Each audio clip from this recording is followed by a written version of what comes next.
I wanted to welcome everybody to another edition of Wonderful Wednesdays with Wendy Wotecki. Yes, it's a mouthful. Um, I am the parent connector at Mission Empower. Mission Empower is a federally funded nonprofit. We are Erie County's community parent resource center. And what that means is it's our job to make sure that our families, when they come to us in need, that we can provide them with as much information about programs in Erie County as we possibly can. I also very specifically work in educational advocacy, where I teach and show parents what their rights and responsibilities are regarding their child's education. Frequently, I have children that parents that come to me about their children when they are in a little bit of a crisis. And sometimes that crisis can be a child grieving a loss of something. Schools tend to not have IEPs or 504s or structures and supports revolving around a child going through such a loss. And that's why it's really important that we know about places like the Highmark Caring Place that can help the family and the child walk through that time and period in their life. So today I'm very excited to introduce you to Connor and Christy and introduce to you the Highmark Caring Place and what they have to offer there. So Connor, do you want to tell me a little about yourself? Sure. My name is Connor Dolly. I'm the Outreach and Education Coordinator at the Highmark Caring Place. I've been there about 3.5 years now. So have my licensed professional counselor. I've been licensed for about 10 years. Graduated from Gannon. So that's a little bit of my background. Local guy. Yeah, local guy. Okay, and then Miss Christy. Hello, I am Christy Nosage, and I am the program manager at Highmark Caring Place. I've been there almost 13 years, and prior to that, I worked in child welfare for 16 years, originally from Pittsburgh, and I got a job after college here in Erie, and that's where I stayed. Awesome. I like it. Strong roots. So can you explain to me, for everybody that doesn't know, what exactly is the Highmark Caring Place and what do you do? Sure. So the Highmark Caring Place is a grieving center for children, adolescents, and their families. And so what we do is we provide free support groups for children who have had a death in their family.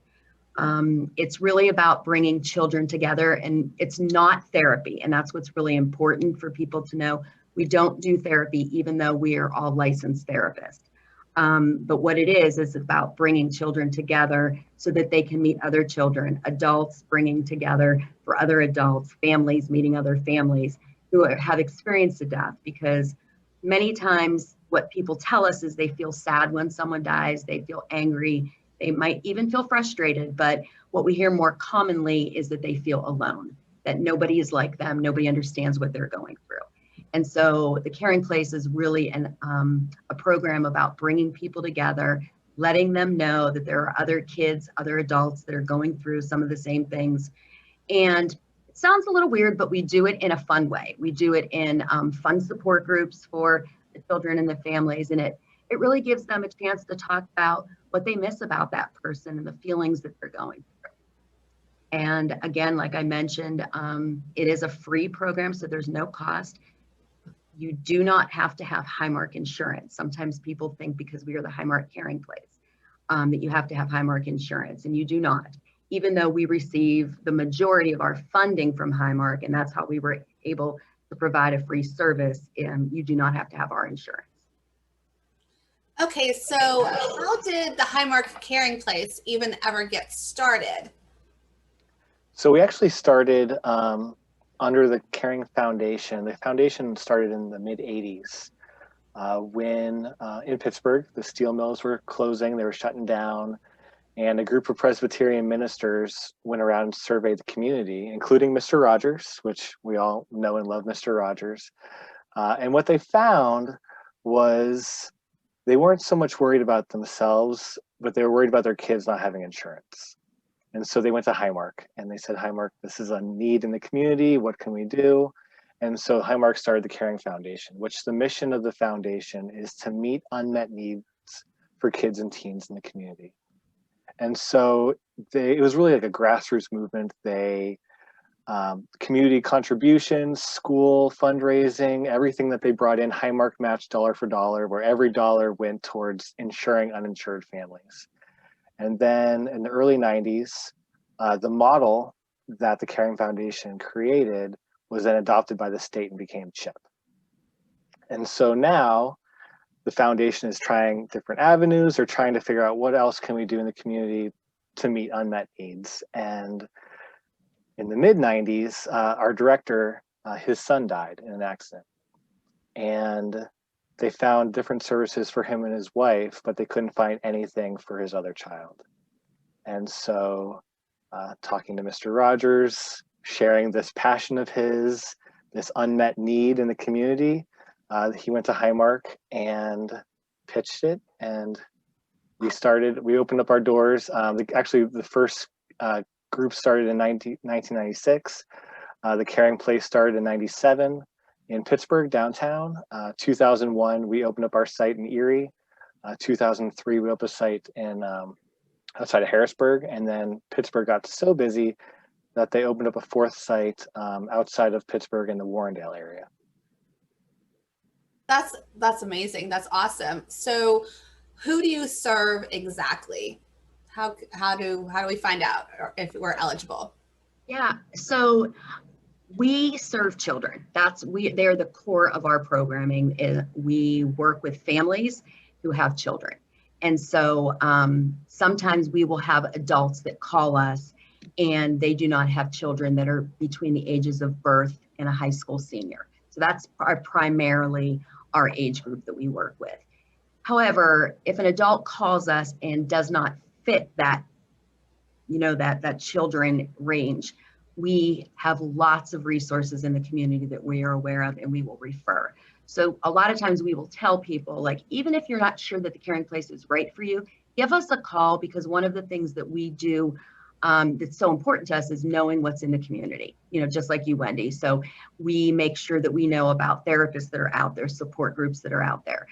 But primarily what we do is focus on the children, but we can also be creative. So for example, let's say a mom gives us a call because dad died and she has 3 children, right? That dad has parents, maybe grandma and grandpa, who are struggling with the death. We can, as long as there's a child, we can link family members together. And so sometimes we will have mom come with the children and with her in-laws who are struggling with the death of their child. And so we can connect the dots a lot of the times, but primarily we've got to have that child that's coming between the ages of birth and 18. That's awesome. That sounds amazing. So I know that you guys deal with a lot of grief, and what do you describe as grief? So grief is a normal, natural response to a loss. And that could be any loss, right? We grieve breaking up with a girlfriend. We grieve, changing jobs, moving. We can grieve all kinds of different stuff. But we mostly associate grief with death. The death of someone who is and still is very important in our lives, right? And grief is hard. And there's no real timeline for it. And it's different for everyone. Everyone grieves very uniquely. Everyone grieves differently. The death of someone close to you isn't a single event and then it's over. Typically what we found is, with grief, it starts with that day, right? That event. But that day is the first day of weeks, months, and years, a lifetime of living without that person. Yes, I agree with you wholeheartedly. So how do people respond to grief? What are the different ways? So when we grieve, we don't travel through one stage after another, finishing one and then moving on to another until we're done grieving. It looks very, very different. And Christy, in a few minutes, we'll do an activity with everyone in attendance. But grief is very unpredictable. Grief is very unique and individualized. And so when we think about adults grieving, we have adults who are grieving and they are also taking care of themselves or their kids. They're taking care of their kids. They have responsibilities. They have time commitments. So they're at work, and often they will neglect their own care, their own self-care, their own, grief journey to take care of their kids.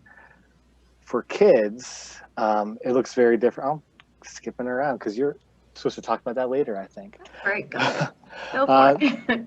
For kids, what that looks like is, if we were to compare the two, adults would be like ramming into a brick wall, right? With all those feelings and all those emotions just hitting you. For kids, it's like taking that brick wall and ramming, throwing one brick at a time at them. And so they grieve in spurts. And so for them, they may be playing, they may be having conversation or doing whatever, coloring, and then they might ask something about their loved one or about death. They might say something, they might act something out in their play, and then they'll go right back to something else, right? And so that 5, 10, 15 seconds, however long it is for them, is as much as they can handle at a time. And so when we talk about spurts and how kids grieve differently than adults, that's what it looks like. And so often we hear, oh, my kid's resilient, they're not grieving because they see their kids playing. They are grieving, they are thinking about it, but it just looks very, very different. But your original question of how people respond to grief, we have different feelings, right? But we also have triggers. And as time goes on, our grief doesn't just end, right? Grief is very unpredictable. We have no control over grief. And so I'm going to let Christy take over and do this activity with everyone because I think it's really important. It really shows how grief really, really looks. Thanks, Connor. Yeah, so one of the things that Connor kind of started to talk about is when many people are studying grief, they hear about the stages of grief, right? Maybe, Wendy, you've heard of the stages of grief. Elizabeth Kubler-Ross came up with those stages of grief, and they're wonderful.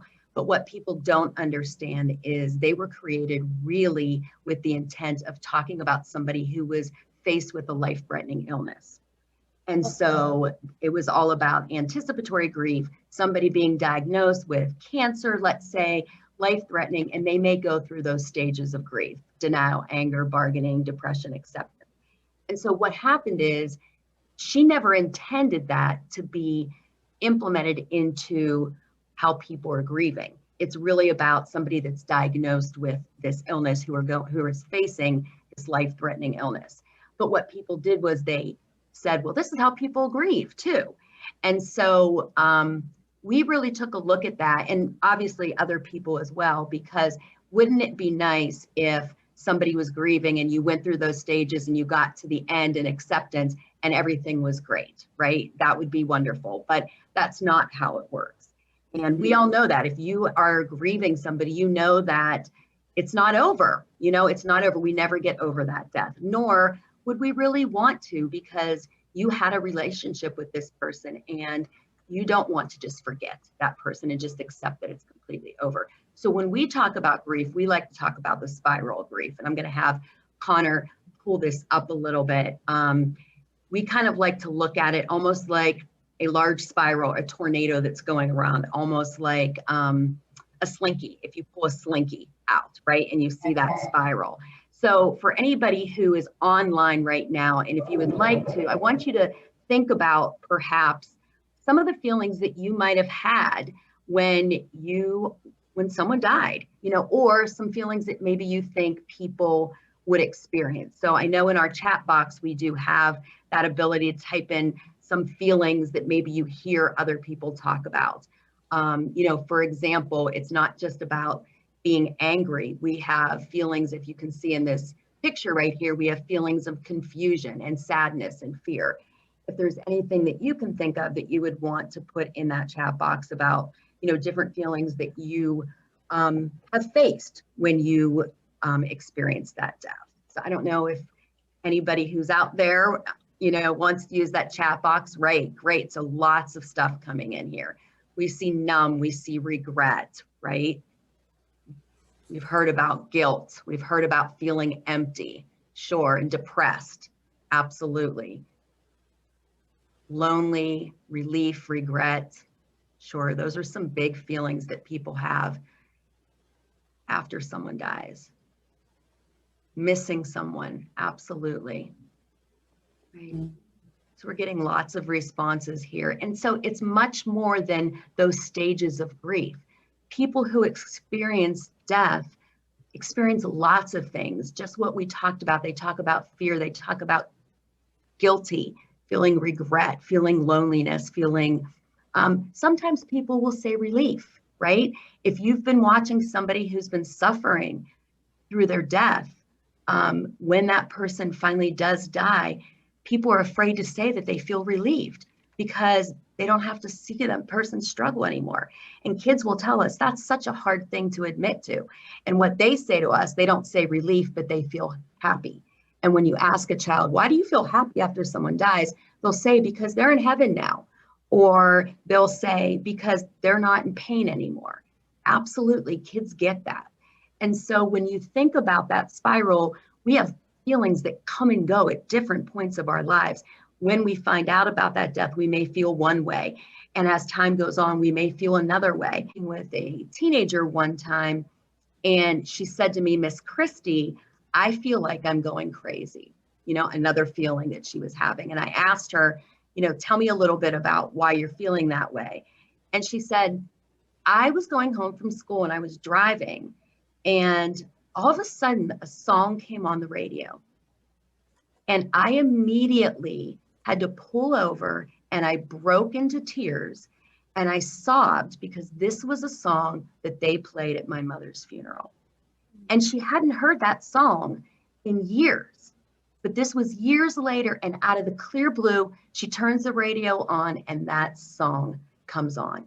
And so what we call that is a trigger, right? That is a trigger. You are doing fine. You think that your healing is beginning and you're doing okay. And then some moment comes up, a trigger that happens like a song that immediately brings you back to that moment when that person died or the day of the funeral. So again, those of you that are out there, if you want to throw in the chat box here, are there other triggers that you can think of that might remind you of that person who died? Remind them of the day that person died. What are some of those triggers that might come up? Oh, great. So they're coming in now. Smells. Yes. Smells are a very big one. Lots of people. Recipes. Absolutely. Recipes coming in. We have smells. Sure. There, the date that somebody died absolutely can be one. Places, certain dates on the calendar, actions that happen. Okay. Right. Activities, traditions, right? We just experienced that over the holidays. So many of our families were struggling because there were traditions that they had with that loved one that were, couldn't happen anymore with that person. And so that was really hard. Holidays can be a trigger. We can have lots of those triggers that are going on. And what we will say to people is, when does the grief end, right? When is it over? And we have literally had families call us and say, I'm in therapy. I've been working with my counselor. I'm going through the stages of grief. I want to come to the caring place now so that I can get to acceptance and be done. And oh, if it was just that simple, right? And so grief, as Connor said, it's really a lifelong process. When you think about a child who has experienced a death, at, let's say, age 5, she lost her mom, okay? At age 15, when she's wearing makeup and wanting to buy dresses for dances, and she might not have her mom there for that. At age 15, losing her mom is going to have a different meaning. What about the day she gets married or wants to go looking for that wedding dress? The day somebody graduates high school, right? Or college. These are big moments in children's life. And so what we like to talk to children about is, even though that person might have died 7, 8, 10 years ago, it doesn't mean that grief can't come back and revisit you. As time goes on, we know for sure it will get easier, but it's okay to have those moments when those triggers come out of nowhere, or they're planned triggers, right? We know that a wedding's coming up and My dad's not there to walk me down the aisle. We've had girls talk about that. And even young girls talk about thinking in the future, what's that going to be like for me when my dad's not there?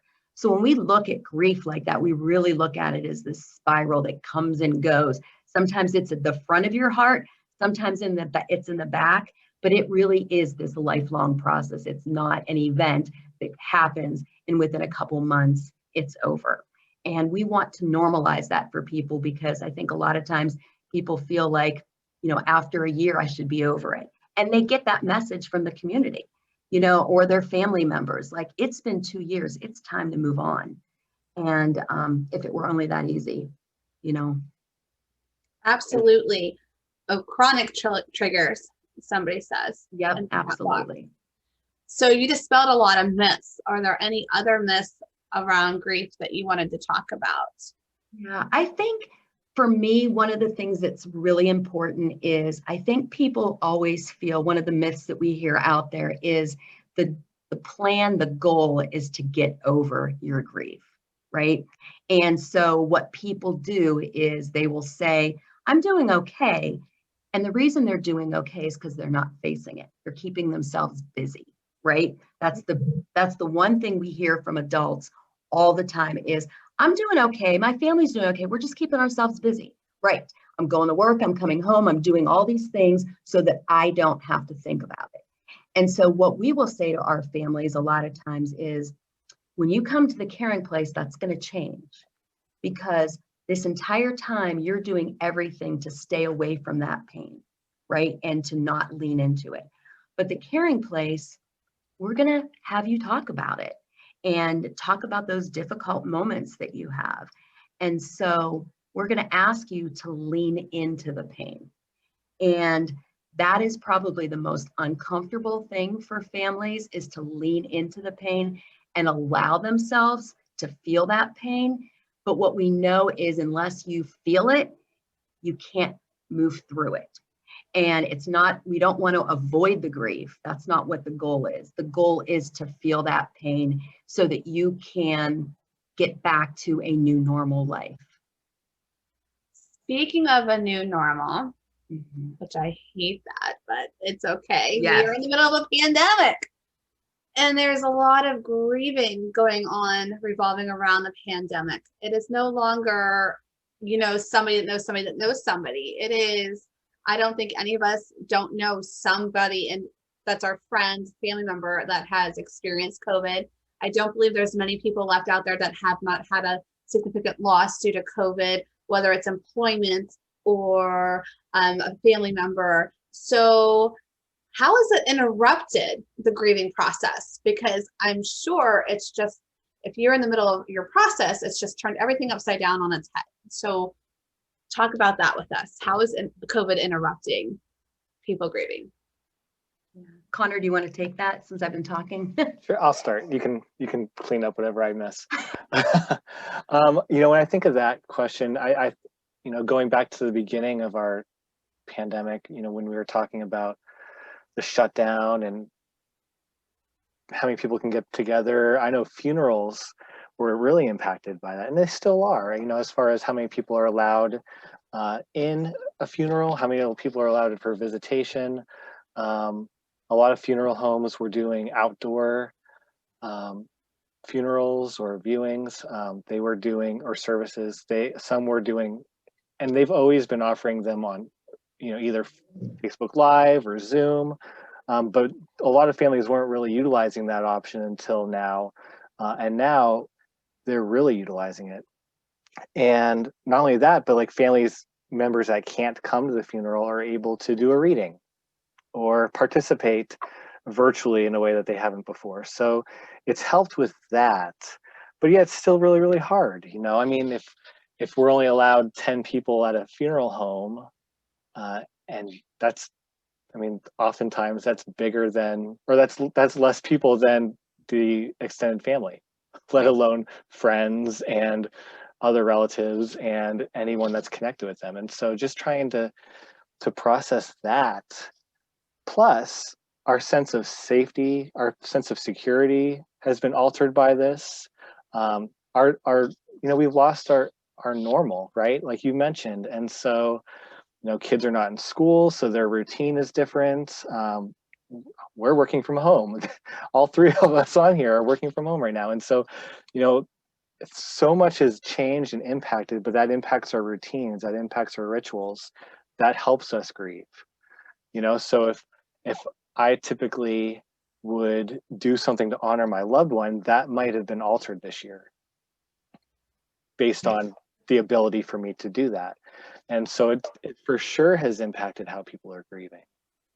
I think the obvious thing too is when people are grieving, they need people, right? They need supports. They need to be around their family and their friends.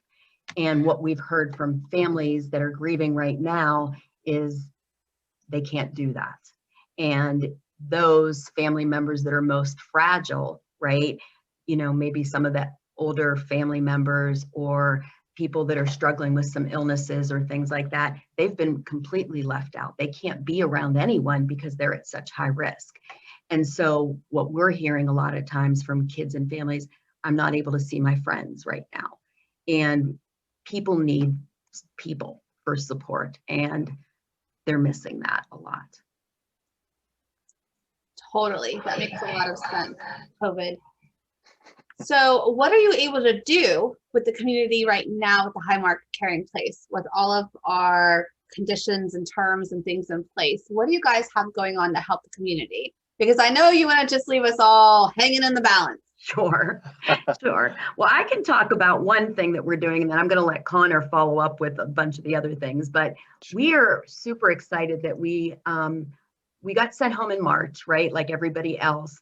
And we completely had to change our programming. And what we are now able to do is we are able to offer online support groups, which has been a tremendous amount of work to take our program and move it into a virtual setting. And but what I can say is it is working fantastically. Again, it's a free program. We mail supplies to the kids and to the adults to join our groups. We've been doing these programs now, the virtual support group, since July, and the feedback we're getting is incredible. It's convenient for families because sometimes it's really hard to manage to get everybody together, especially for maybe a single parent, to try to get all their children to the caring place, right? So it's been very successful. We are doing young children, the preschoolers, the young ones we are offering family programming with them. So we are doing that. We also have a family program that we're now offering, as well as adult and child support groups. So that probably is the most important thing I would say, is to let people know that we are still up and running, just in a very different way. You guys did your technological homework and you made it work. Now you're experts on the Zoom. We are. I would say that for sure. And Connor's outreach team and education, that's a big thing that we do. And I'm going to let him talk a little bit about that. And then also a new support group that we've been able to offer. Yeah, thank you, Christy. On top of the virtual support groups, I know that some families might not have access to the technology to participate in the virtual support group. So if families are connecting with us and wanting to participate but don't have the means, we can help them with that. And so, please, if there's any families that are interested in participating in our group but maybe don't have a computer or internet, they can still call us and we'll help them get, we want to remove any barriers to participate in our group. But we also, new to our COVID world is we're offering young adult groups. We haven't done that before. And so we're doing groups for young adult groups, or for young adults 19 to 29. You don't have to have any siblings that are in the kid groups. You don't have to have any adults that are in the adult groups. You have a young adult that's grieving, or if you are a young adult who's grieving, you can join our groups. They're Thursdays starting February 18th from 6 to 7:30. We've had a pilot group over the summer, and we just ended another group in the fall, winter. And I was actually a part of both groups, and they were fantastic. We had adults from across the state and in other states participate, and just having them connect with each other and share those experiences and support each other both in our sessions and outside has been awesome. It has really been great to see. So we're really excited about those, and we're going to be offering those forever. We're not getting rid of these young adult groups. So, and we're actually hoping, you know, once schools are back and, you know, we can kind of get back into the swing of things in person to offer them on campus locally. So I know those are some of the things we're hoping to do, but the virtual young adult groups will be going forever. So we have that. We've also been doing webinars. So we have monthly webinars. Our next one actually be next Wednesday, the 13th from 2 to 3.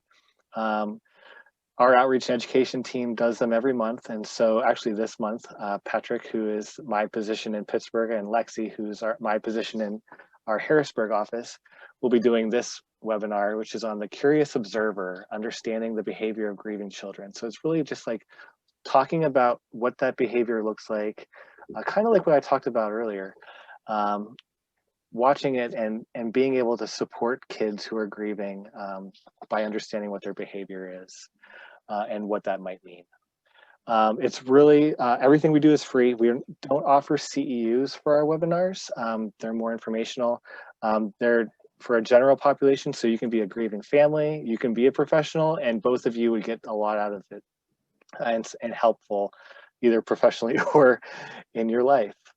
So those are some of the things we're doing right now. But remember, we're still open. We haven't closed, we haven't shut down. And so I'll stop my share real quick. You know, we are still doing free consultation. We do consultation for families and professionals. So if anyone is interested or needs support, they can give us a call. We're still able to connect with them and help them with that. We have Jonathan Williams, who's our school services coordinator. He's still connecting the schools, different schools in our community. And we're not bound by county lines, so I'm not sure who all is attending this, but I mean, Erie County, Crawford County, we can go into New York State or Ohio. We do classroom presentations, we do trainings for teachers and staff, and we even do peer support groups for the students. We've been able to do all that online. So when COVID is not going on, we do that all in person, but because of COVID, we've been able to figure out how to do that all online now. Yep. As well as trainings that Connor has been able to provide to the community as well. Yep, so I still provide virtual trainings and presentations for different groups, organizations, businesses. All of that is free. We don't charge or bill for anything. So if anyone wants us to come in and do a presentation for their group, we can do that as well. How do they get a hold of you? All of our parents and families, how do we get a hold of you to make that happen? So we do have a website. It's www.highmarkcaringplace.com. And our phone number is 814-871-6868. So if you look for it online, you'll be able to get it. We have a toll-free number, a 1-800 number as well.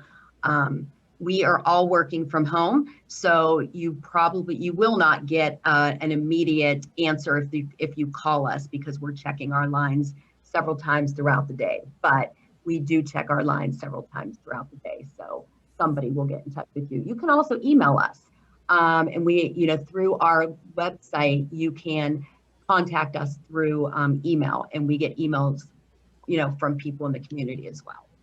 We're also very active on social media, so if someone were to connect with us or direct message us on Facebook, Instagram, Twitter, we can absolutely make that connection and make that happen.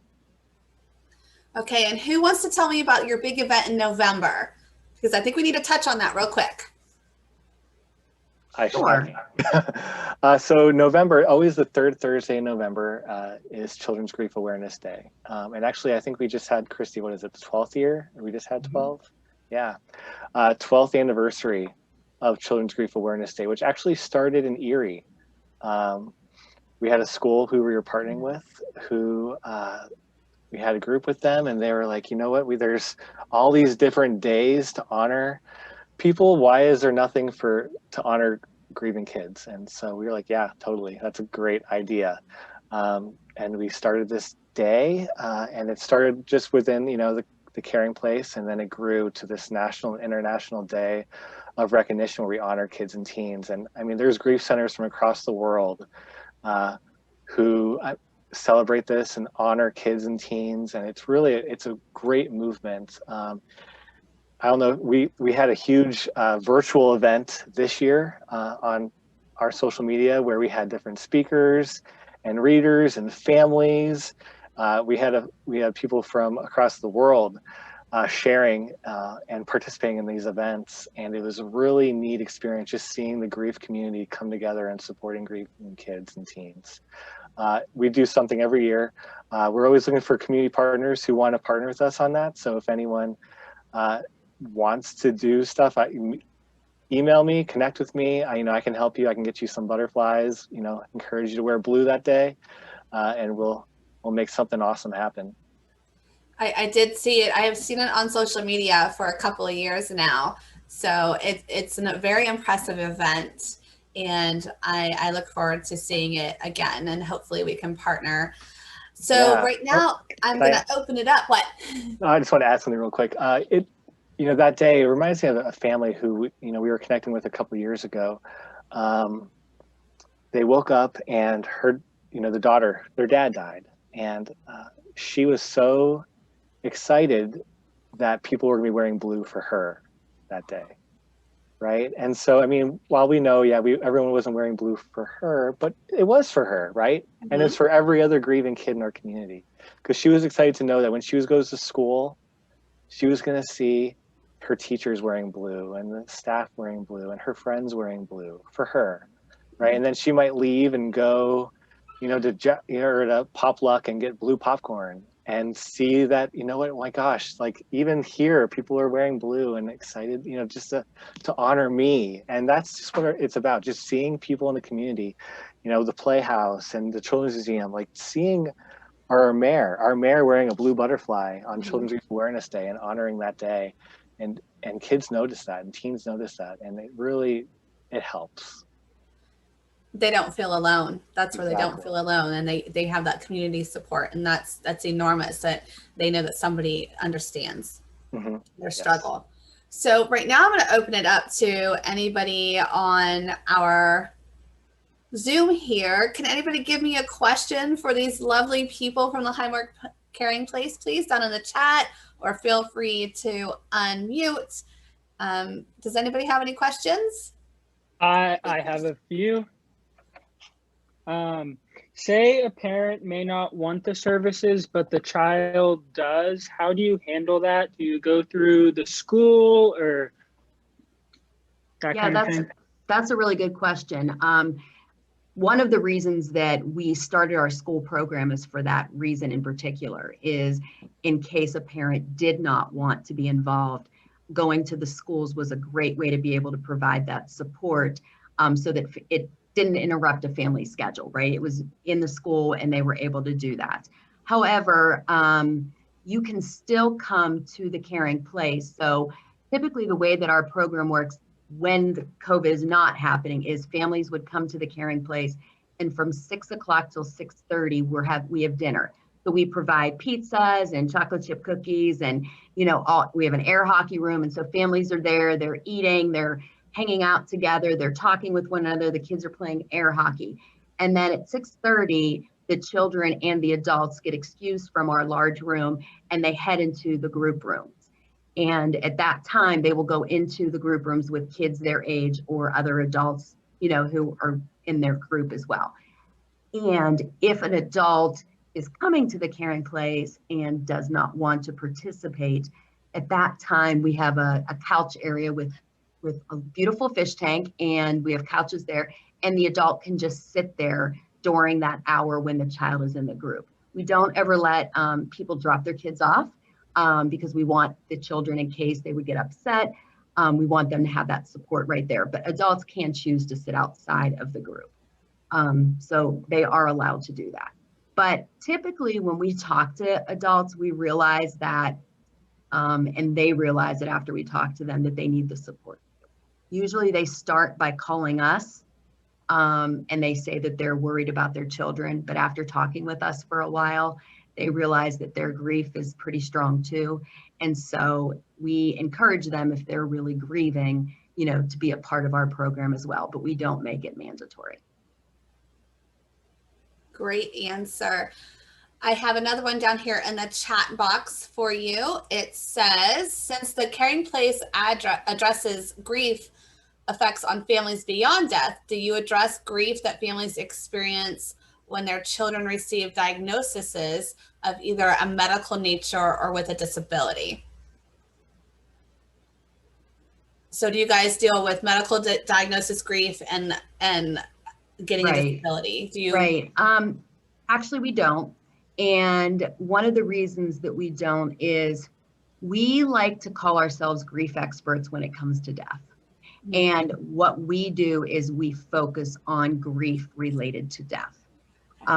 However, having said that, we know that these kinds of grief exist. We get calls sometimes because children are grieving because parents are incarcerated, right? Or parents are going through a divorce. And so even though we don't focus on that grief because it's not a death, again, this goes back to why it's really important for us to connect with community members. We are aware of lots of services that are in the community or therapists that are in the community that we can refer families to. So it's not a bad thing. If you call us and we're not the people that are right for you, we will make sure that we get you in the right direction. And being in our groups, I mean, you have to get into our groups by grieving a death, but you can still talk about these other losses while you're in our groups. It's not like, you can only talk about the death loss while participating in these peer support groups. I mean, people are talking about all different types of grief while participating in our groups. Sure. I think that's actually a good point, Connor, because when they think about, a death, that certainly is that loss. But one of the other things that happens when someone dies is there's those secondary losses. So when someone's experiencing a death, yes, their primary loss is that person is no longer in their life. But the secondary losses can be loss of income, loss of their faith, loss of dreams, loss of support systems that they have, maybe a loss of their home or their school. And so I think a lot of things that's important to remember is when someone is faced with a death, there is a lot of time those secondary losses. And I think that's some of the things that Connor's talking about as well, is that there's those other losses that are affected. And our families talk about those things. Okay, perfect. What does the family program look like? We have Maggie asking. Yeah, so something exciting is, I'm assuming you're talking about the online family program. So, because typically in our program, in our building, families come together and then they split up after dinner time. But something that we're starting new actually this winter is our family programming. And what we will be doing is pulling families together over Zoom, right? And we will be, because what we know, the reason that we really created this is that when there's a death, families do not talk to each other. Everybody is grieving differently. Dad is just spending time at work. The kids are spending time in their room. Mom is, crying in her bedroom, or, grandparents are not coming over anymore because it's too hard. So everybody in that family is dealing with their death so differently. So the goal of that family program is really to pull those family members together, and we are going to provide an activity for them so that they will start talking to each other.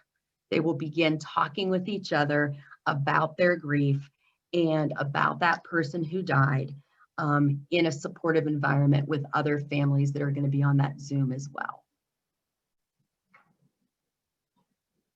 Thank you so much. We appreciate you coming on another Wonderful Wednesdays with Wendy Wotecki. Please watch your emails for more presentations coming in the future. Next week, we will have Steve from NAMI, where we will be talking about a new year and a new you and your mental health for 2021. Until then, have fun, be safe,